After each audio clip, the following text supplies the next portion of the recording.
This morning with Carmon and McCain of the High Plains Water District. Good morning. Good morning. Now tell us about what kind of value you see in projects like the Texas Alliance of Water Conservation. Well, certainly knowledge is great, and research projects like TAWC will allow agricultural producers and even urban water users to get a better understanding of how to use water more efficiently, and therefore we can better extend the life of the aquifer within our region. What do you foresee in the future of legislation of agriculture and water rights? Each legislative session has its own opportunities and challenges and its own character. Some water-related legislation is introduced in response to an event such as drought, or it's introduced to better help manage the resource. Now, the 82nd Texas Legislature convened January the 11th, and the House has not assigned its natural resource committees as yet. The Senate has. So it's still, I think, rather early in the session to see what type of legislation we'll be looking at this time out. Now, how has your relationship with the TAWC benefited your district? Well, it's certainly been very beneficial in that it's helping us understand the amount of irrigation water that's being used within the region. And also we can take the new tools and technologies that this research project is developing and help extend this to other producers within the region. And also it's very beneficial that we are partnering with other groups because we are all needing to work together to better solve this water management situation. What kind of technologies do you suggest to your farmers to help with water management?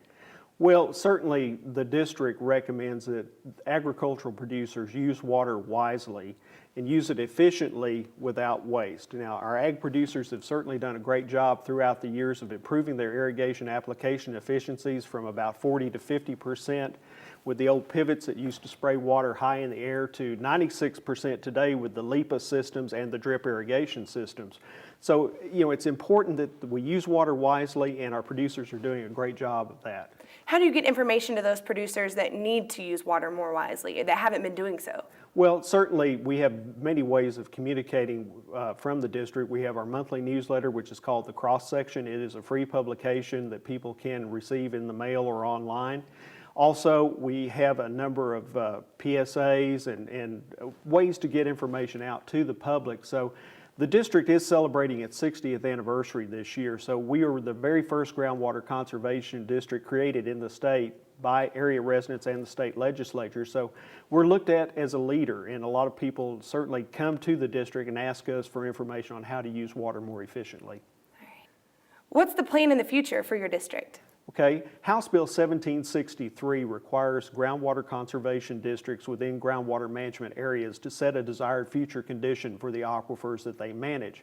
Now, the High Plains Water District Board of Directors set a 50-50 DFC, which means that they would like 50% of the saturated thickness of the aquifer in the Ogallala available 50 years from now.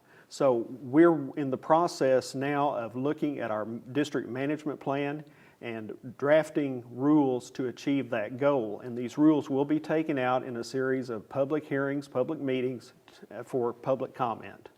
Because we certainly want people to comment on these rules, and we want to work together to come up with a great solution for management of the aquifer in the future. When can we expect this to be implemented? It will be later on this year. As I said, the rules are just now being drafted, so it's still a little early. The DFCs were required to be sent into the state on September 1st, 2010, so we're just now getting into that process. So hopefully we'll have some public meetings, public hearings later on this year. How do you think our management plan will stack up against other districts? Well, it's comparable, but of course, certainly different groundwater districts have different situations. But in the Texas Panhandle, the DFC has ranged anywhere from a 40-50 to a 50-50 to a 80-50. So the High Plains District is within 2 GMAs, and we have set a 50-50 for both of those groundwater management areas. Do you think these rules will hinder farmers' operations at all? Well, we're just going to have to work through the process and see.